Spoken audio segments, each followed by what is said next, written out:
ఎవరో ఉద్యోగం వచ్చిందని చెప్పి ఈ మన సాక్ష్యాలు లేవు కాబట్టి సరిపోయింది, ఉంటే చచ్చిపోదు. ఆ సాక్ష్యాల దగ్గరికి వచ్చిన వెంటనే నిన్న సిస్టర్ గారు నాకు వచ్చేసి కానుక తీసుకొచ్చారు. ఏంటమ్మా అని అడిగాను. అంటే బాబుకి ఫస్ట్ శాలరీ అండి.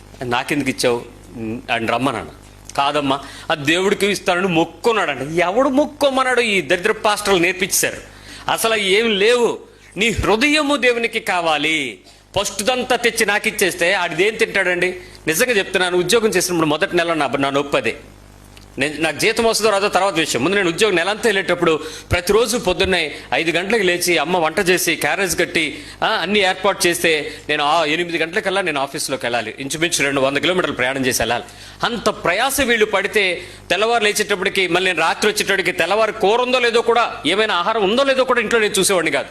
సరిపోయేది కదా టైము. రాత్రి ఎప్పుడో వచ్చేవాళ్ళం, తెల్లవారు మళ్ళీ క్యారేజ్ పెట్టుకుని వెళ్ళిపోతూ ఉండేవాళ్ళం. వాళ్ళు ఏమి ఎన్ని తిప్పలు పడుతున్నారో నాకు ఆ సంబంధం లేదు. జీతం వస్తుందని, నా కొడుకు కష్టపడుతున్నాడని ఆవిడ తినకో, ఇంట్లో వాళ్ళకి పెట్టకో, క్యారేజ్ కాబట్టి కొంచెం ఏమైనా పాత కూరలు చెత్త కూరలు మామూలు మన తినని కూరలు వండితే మనం 2-3 మధ్యలో తింటే మనం నామోషి అవుతామని ఆ తల్లి తండ్రి ఎంత బాధపడతారండి. అంత ప్రయాసపడి నీకోసమేమో రాత్రి గుడ్డు తెల్లవారు నీకోసం ఉంచేస్తుంది, తెల్లవారు ఆవిడ ఏదో సద్దనమో మజ్జిగనమో చారనమో తినేస్తుంది. ఇంత ప్రయాసపడి నెలంతా అయిపోయిన తర్వాత జీతం రాగానే అదంతా పట్టుకెళ్ళి ముందు తల్లికి ఇవ్వాలనుకుంటావా, పాస్టర్ చేతిలో పెట్టాలనుకుంటావా? ఏంటి అన్యాయం?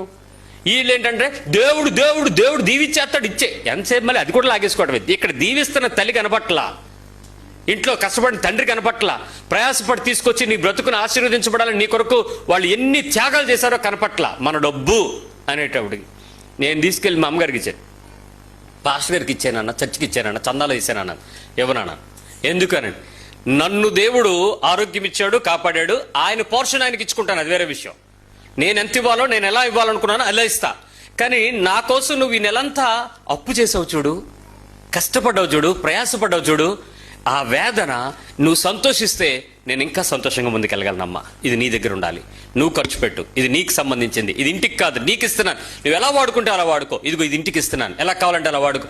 నన్ను పెంచి పెద్ద చేసి నా కొరకు ప్రయాసపడిన తల్లిదండ్రులను నేను దీర్ఘాయుష్ నేను పొందాలంటే వాళ్ళని నేనేం చేయాలి? సన్మానించాలి. సరే, మొత్తానికి నాకు సన్మానం తెలిసిపోయింది. నేను